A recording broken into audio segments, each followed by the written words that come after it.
The story of Jesse James is a mystery that continues to intrigue historians, treasure hunters, and Wild West enthusiasts to this day. A name that conjures up images of looted trains, robbed banks, and a legendary fortune that is rumored to be hidden somewhere in the American Midwest. But what is the truth behind these myths? And if Jesse James' treasure really does exist, where would it be hidden after more than a century and a half? Jesse Woodson James was born on September 5, 1847, on a farm near the town of Kearney, Missouri. The son of Robert James, a Baptist minister and farmer, and Zerelda Cole James, Jesse grew up in an environment marked by the violence and instability of the pre-Civil War era in America. The James family were slave owners and sympathizers of the Confederate cause, which would profoundly influence the future of Jesse and his older brother, Frank. With the outbreak of the Civil War in 1861, young Jesse, then just 14 years old, witnessed the brutality of the conflict firsthand. His brother Frank joined the Confederate forces,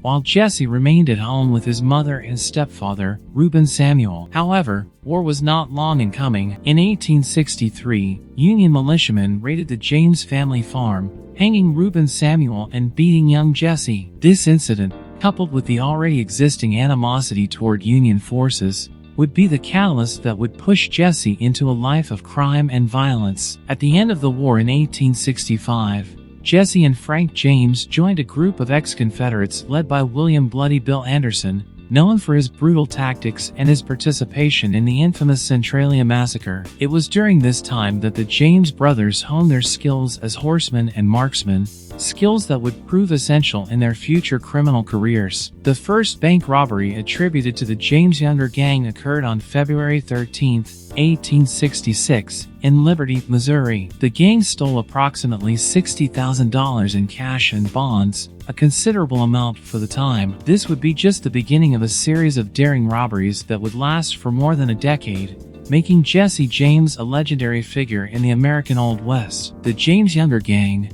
led by Jesse and his brother Frank, became known for their daring and efficiency. They robbed banks, stagecoaches, and, most notably, trains. The robbery of the Rock Island Line train on July 21, 1873, near Adair, Iowa, is considered one of the gang's most successful. In this robbery, they managed to steal approximately $3,000 in cash and jewelry from the passengers, as well as a safe containing an undisclosed amount. It is important to note that while the James Younger gang's robberies were often successful, they did not always result in large sums of money. The amount taken was often less than expected, and a significant portion of the proceeds were spent on expenses related to the gang's escape and maintenance. In addition, the gang occasionally distributed some of the stolen money among local farmers and supporters, a tactic that helped maintain popular support and made it harder for the authorities to work. The image of Jesse James as a sort of Robin Hood of the American West, robbing from the rich to give to the poor, is largely a later romantic construct. Although he occasionally helped farmers in financial difficulty, there is no concrete evidence that this was a systematic practice or that it accounted for a significant portion of the gang's earnings. It is more likely that these actions were motivated by the need to maintain a support network and secure hiding places, rather than by genuine altruism. As Jesse James's fame grew, so did the close scrutiny of the authorities. The Pinkerton National Detective Agency was hired to capture the gang, resulting in a relentless manhunt that lasted for years. In January 1875, the Pinkertons carried out a disastrous raid on the James family farm, resulting in the death of Jesse's younger half-brother, Archie Samuel, and the mutilation of his mother, Zerelda. This incident only served to increase public sympathy for Jesse James in parts of Missouri, where he was seen as a victim of postbellum Northern oppression. The James Younger gang's most famous heist occurred on September 7, 1876, when they attempted to rob the First National Bank of Northfield, Minnesota. The robbery was a complete disaster. The townspeople, armed and prepared, fought back. 2 members of the gang were killed at the scene, while the younger brothers were later captured. Jesse and Frank James managed to escape, but the gang was effectively destroyed. After the Northfield fiasco, Jesse attempted to establish himself under aliases in several cities, including Nashville, Tennessee, and St. Joseph, Missouri. However, the quiet life did not seem to suit the infamous outlaw. In 1879, he formed a new gang and resumed his criminal activities, albeit on a smaller scale. The end of Jesse James came unexpectedly and treacherously. On April 3, 1882, while arranging a painting on the wall of his home in St. Joseph, Missouri, Jesse was shot in the back by Robert Ford, a member of his own gang. Ford and his brother Charlie had made a deal with Governor Thomas T. Crittenden to turn Jesse James over, dead or alive, in exchange for a substantial reward and a pardon for their own crimes. Jesse James's death at the age of 34 marked the end of an era. His short but notorious life left an indelible mark on American history and folklore, but it also left behind a mystery that persists to this day.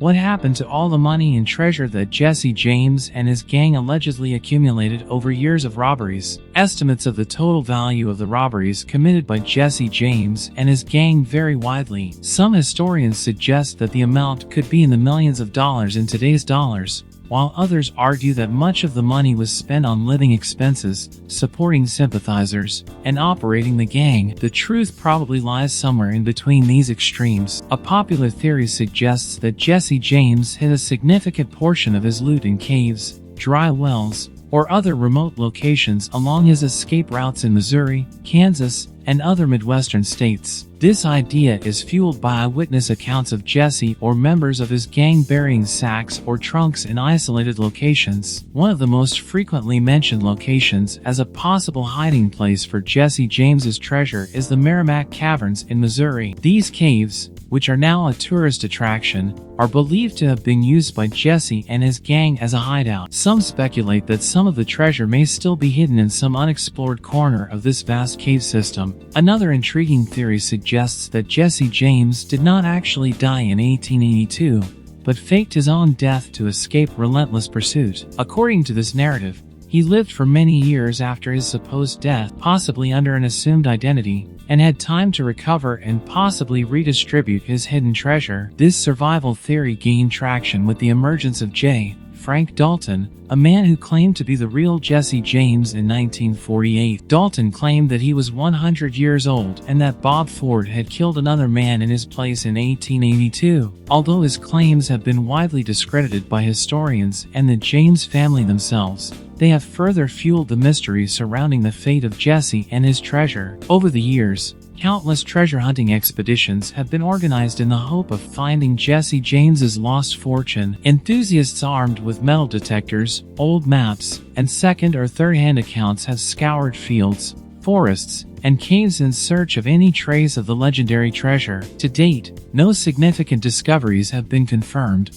although rumors of promising finds have surfaced periodically. In 1967, a team of treasure hunters led by Melvin Camp claimed to have found an encoded map in a cave in Kansas, supposedly left by Jesse James. The map, Camp claimed, would lead to a treasure worth millions of dollars. However, like many other similar claims, this one has never been proven and the supposed treasure has never been found. More recently, in 2015, a group of treasure hunters in western Arizona claimed to have discovered evidence of a cache of Jesse James containing gold, silver, and other valuable items. The team based their search on historical documents and the use of advanced soil scanning technology. However, as in previous cases, no concrete discoveries have been announced, leaving the community of historians and enthusiasts skeptical as to the veracity of these claims. It is important to consider that, even if Jesse James did indeed hide some of his loot, time and changes in the landscape would have made it extremely difficult to locate such treasures today. Rivers have changed their courses,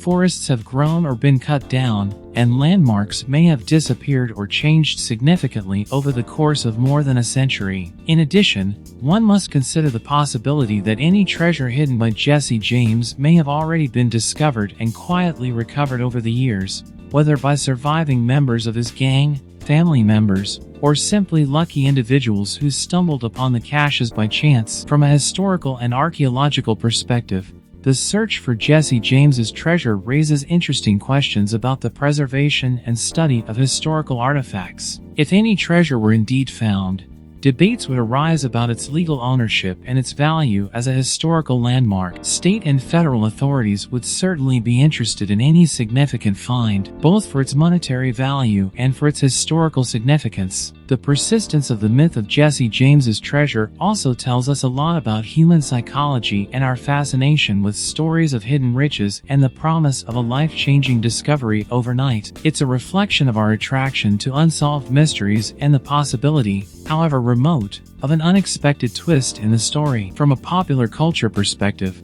the legend of Jesse James's lost treasure continues to inspire books, films, and television shows. The image of the charismatic outlaw with a heart of gold, while historically inaccurate, remains deeply embedded in the American imagination. The mystery of the lost treasure adds an extra layer of intrigue to this already fascinating historical narrative. It is important, however, to separate myth from historical reality. While the idea of a vast hidden treasure is certainly appealing, the truth about Jesse James's finances is likely to be much more mundane. Much of the stolen money was likely spent on day-to-day expenses, gang maintenance, and bribes to maintain a network of supporters and informants. Furthermore, it is crucial to remember that, regardless of how romanticized his image has become, Jesse James was, at his core, a violent criminal responsible for multiple robberies and murders. His life and actions had real and often tragic consequences for his victims and their families. The search for Jesse James's treasure, while fascinating, also raises ethical questions about how we deal with the legacy of controversial historical figures. There is a risk that the treasure hunt and romanticization of his image may overshadow the darker aspects of his life and criminal career. Ultimately, the true treasure left behind by Jesse James may not be the buried gold or silver, but rather the rich tapestry of legends, stories, and historical debates that his life generated. His legacy continues to fascinate historians, enthusiasts, and the general public, offering a unique glimpse into a turbulent and transformative period in American history. As we move into the 21st century, it is unlikely that the mystery of Jesse James's treasure will ever be completely solved. However, the ongoing search, whether literal or metaphorical, offers us valuable lessons about history, mythology, and the complexity of human nature. The story of Jesse James and his alleged treasure reminds us that the line between fact and fiction is often blurred, especially when it comes to controversial historical figures. It challenges us to look beyond the legends and critically examine the available historical evidence. At the same time, the myth of the lost treasure serves as a reminder of the ephemeral nature of material wealth and the futility of a life devoted to its accumulation through ill-gotten means. Jesse James, despite all his notoriety and supposed accumulated treasures, met a premature and violent end, leaving behind more questions than answers. For historians and archaeologists, the Jesse James treasure saga offers unique opportunities for study. Each new theory or claim of discovery provides the opportunity to apply modern methods of historical and archaeological investigation, contributing to our understanding not only of Jesse James but also of the historical period in which he lived. From a conservation perspective, the search for the Jesse James treasure raises important questions about the preservation of historic sites. The areas associated with Jesse James and his gang are not only potential sites of hidden treasure, but also valuable archaeological sites that can provide insights into life in the American Old West. For enthusiasts and amateur treasure hunters, the legend of the Jesse James treasure serves as a reminder of the importance of meticulous research, adequate preparation, and respect for local laws and regulations. The search for historic treasure, when conducted responsibly and ethically, can contribute significantly to our historical knowledge. As the debate over the existence and location of Jesse James's treasure continues, it is important to maintain a balanced perspective. The true richness of this story lies not in buried gold or silver, but in the fascinating tapestry of American history that it represents. Each theory, each search, and each debate on the subject adds another layer to this ever-evolving narrative. In conclusion, the question "where's Jesse James's hidden fortune now?" will likely remain unanswered. Yet the question itself continues to inspire, intrigue, and challenge us to explore the complex pathways of American history. The real treasure, it could be argued, lies in the journey of historical discovery that this search provides us, revealing not only facts about Jesse James, but also about ourselves and our relationship to the past. As long as the mystery persists, the legend of Jesse James and his lost treasure will continue to captivate the imagination of generations to come, serving as a unique gateway to a fascinating and controversial chapter in American history.